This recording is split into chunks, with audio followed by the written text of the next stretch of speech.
வணக்கம். எப்படி இருந்தேனா, இப்படி ஆயிட்டேன்னு ஒரு ஃபேமஸான வசனம் உண்டு. அது யாருக்கு பொருந்துதோ இல்லையோ, அண்ணன் ஜி.கே. வாசனுக்கும் தமாகாவுக்கும் ரொம்ப பொருந்தும். ஐயா மூப்பனார் காலத்தில 20 எம்பி சீட்டு திமுக கூட்டணியில வாங்குனாங்க. 60, 70 எம்எல்ஏ சீட் குடுத்தாங்க. தமிழ்நாட்டிலேயே ஆகப்பெரிய 2வது, 3வது பெரிய கட்சியா பதிவான விஷயம். இன்னைக்கு ஒரு சீட்டுக்கு வந்து கேட்குற அளவுக்கு தான் அந்த கட்சி இருக்கு. காரணம், அவருடைய அயராத உழைப்பு. காங்கிரஸ்ல அவங்க வளர்க்கப்பட்டவங்க. காங்கிரஸ்ல வந்து சாய்வு நாற்காலி அரசியல்வாதிங்க. அதாவது ஈசி சேர்ல படுத்துனே அரசியல் பண்ணுறது ஒரு கலாச்சாரம் உண்டு. அதே மாரி அண்ணன் ஜி.கே. வாசனம் பண்ணி கட்சி இந்த அளவுக்கு வளர்ந்துருக்குது. அவரு மோடி வரும்போது மட்டும் சேர விட்டு எழுந்து போய் ஏர்போர்ட்ல ஒரு வணக்கத்த போட்டு வந்துடுறாரு.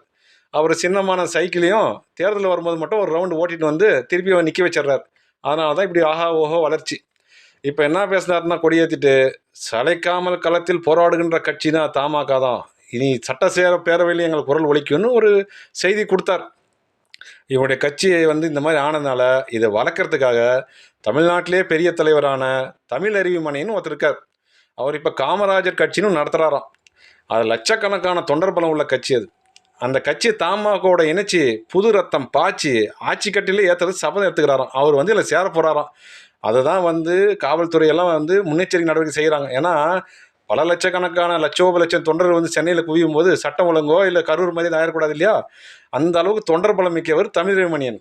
பல முறை கட்சி ஆரம்பித்து பல முறை பேர் வச்சுக்கிறாரு. எத்தனை கட்சி ஆரம்பித்தார், எத்தனை பேர் வச்சார் அவருக்கே ஞாபகங்காது. அந்த அளவுக்கு சிறப்பு மிக்கவர், சித்தாந்த பலம் மிக்கவர். அவர் வந்து இந்த கட்சியை வளர்க்க போகிறாராம். அது நடக்கட்டும், நல்லா நடந்தால் சந்தோஷம் தானே. அடுத்து வந்து உலகத்திலே காங்கிரஸ்ன்னு பேர் வச்சுன்னு பிஜேபி கூட கூட்டணி வச்ச ஒரே தலைவர் வாசனர்கள் தான்.